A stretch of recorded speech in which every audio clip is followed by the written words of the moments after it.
या थोड़ा बड़ा हो जाए, जब माँ बाप को आंखें दिखाने लग जाता है, तो उस समय उस माँ उस पिता की क्या हृदय में क्या बात होती होगी, क्या सोचते होंगे कि ही बच्चा जब छोटा था हमने इसको प्यार किया और आज यही बच्चा हमें कितना गलत बोलता है। ये समय आ चुका है और आपके सामने प्रत्यक्ष को प्रमाण हम क्या दे सकते हैं। तो इसलिए जब कहते हैं ना, पुरानी कहावत थी कि जब बच्चे को या पिताजी का जूता या पैंट शर्ट जब आने लग जाए तो पिताजी को थोड़ा उससे दूर रहना ही अच्छा है। क्यों? क्योंकि जब वो उनके वस्त्र धारण कर सकता है तो उनके जैसा बन भी सकता है, उनको जवाब भी दे सकता है। इसीलिए उनको थोड़ी दूरी बना लेनी चाहिए और भजन बंदगी में लग जाना चाहिए। ऐसे श्रीमद् भागवत महापुराण कहती है इस बात को।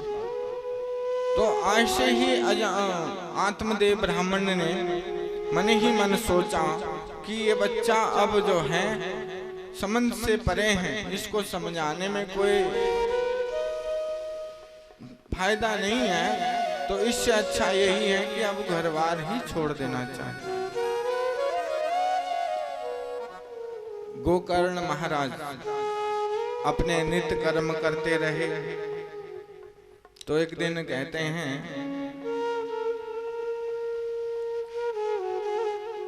धुंधकारी क्या करता था, नशे की लत लग चुकी थी, सबसे उल्टा सीधा उसने कहना, और अब वो क्या करने लगा है, घर से अन्न बेचने लगा, बर्तन भांडे सब बेचने लगा। जब कुछ ना मिला तो उसने जो है अपनी माँ पे हाथ उठा दिया। अब माँ ने जब ये देखा कि अरे इस पुत्र ने, मैंने इसको इतने प्रेम से पाला और आज इसने मुझे मारा, तो मेरी तो जिंदगी ही बेकार है। तो कहते हैं आंगन में एक कुआं है, उसमें उसने कूद करके अपने प्राण दे दिए। अब गोकर्ण महाराज जी सोचे भाई अब तो धीरे धीरे सब निपटते जा रहे हैं, मेरा नंबर भी लगेगा। तो उन्होंने कहा इससे पहले मेरे तक पहुंचे उससे पहले ही 4 धाम की यात्रा को निकल ली। और इधर धुंधकारी अब अकेला, उसके मन में जो आया वो उसने किया। कहते हैं इतना वो बिगड़ चुका था, जुआ खेलना। और एक दिन तो उसने कहते हैं 2 गणकाएं घर ले आता है। अब उनकी पूर्ति के, उनके भोजन की पूर्ति के लिए वो चोरी करना उसने शुरू किया। कहते हैं आज उसने एक ऐसे राजा के यहाँ चोरी की, बहुत सारा धन उसने चुरा लिया। चुरा करके वो घर लाया। अब दोनों गणकाओं ने मीटिंग की, भाई इसको आज निपटाते हैं और जितना भी धन है आधा आधा करके हम दोनों बहनें यहाँ से निकल जाएगी। उन्होंने वैसा ही किया, उसको वहाँ उन्होंने मार दिया और जितना भी धन था सब वो लूट के ले जाते हैं। कहते हैं बहुत दिन बीत गए, कई वर्ष बीत गए। तो गोकर्ण आज घूमते फिरते अपने गांव में पहुंचे। तो वहां पे उनके मन में आया कि भाई तो भाई ही होता है, क्यों ना मैं एक बार उनसे जाकर के मिल लूं। कहते हैं घर आया तो उसने क्या देखा, पूरे घर जो है घास जमी हुई है, पूरा खंडर बना हुआ है। लेकिन उसने सोचा शायद भैया कोई ऐसा कार्य करने लगे हैं या बिजनेस करने लगे हैं जो हमारा गांव छोड़ करके, घर छोड़ के शहर में जाकर के बस गए।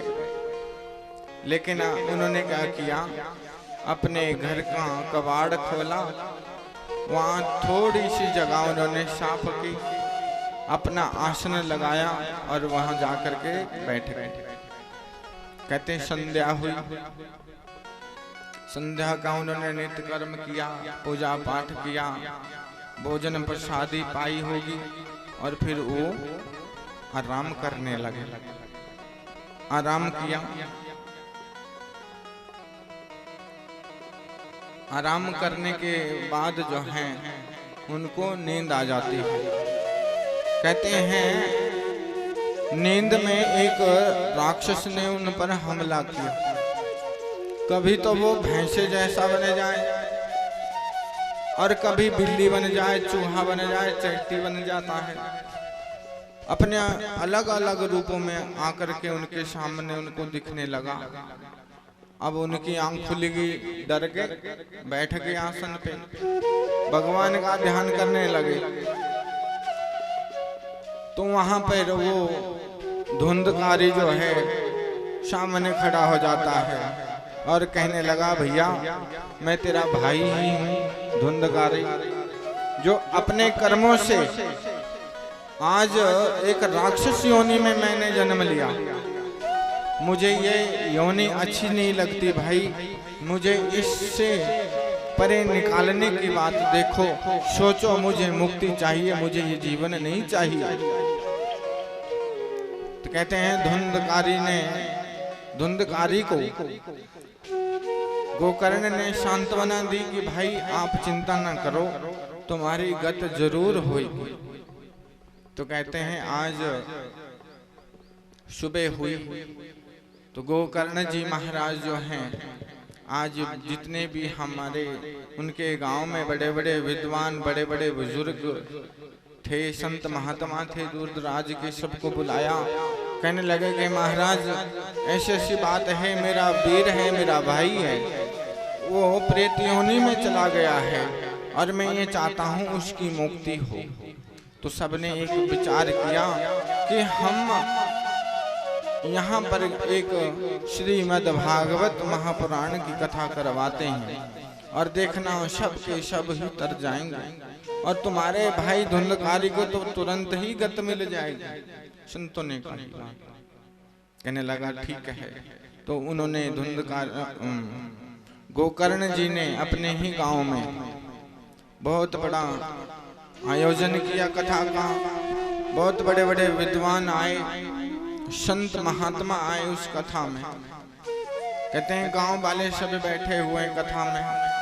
तो वहां पर धुंधकारी एक बांस के डंडे में के रूप में खड़ा हो गया, जिसमें 7 बोर के डंडे में 7 गांठे उस डंडे में थी बांस के। ऐसे रूप में उस कथा पंडाल में वो रहा। कहते हैं पहले दिन की कथा हुई तो आज पहले दिन की ही कथा में कहते हैं सुंदर मुकुट धारण करके उसका गले तक चेहरा बना। धीरे धीरे 7 दिन की कथाओं में 7 दिन में वो एक सुंदर जैसे मानो देवता ऐसे रूप में प्रकट हो गया वहां। और उनको सबको प्रणाम किया और उनको एक विमान आता है आकाश मार्ग से, उसमें बैठ करके वो आकाश लोक में चला जाता है। अब जितने भी लोग वहां बैठे थे बोले ये क्या बात हुई, ये कौन था, कैसा था। तो गोकर्ण जी ने सारी बात कही। बोले भाई इसको मुक्ति होगी, हमें कैसे नहीं हुई। तो गोकर्ण जी कहते हैं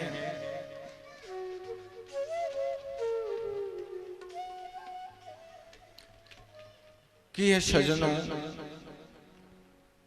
जो कथा सुनता है ना, ये मन बहुत विचलित है, ये कहीं भी चला जाता है। एक भक्त थे, रोज आते थे मंदिर में मत्था टेकने। उनका मन कैसा था,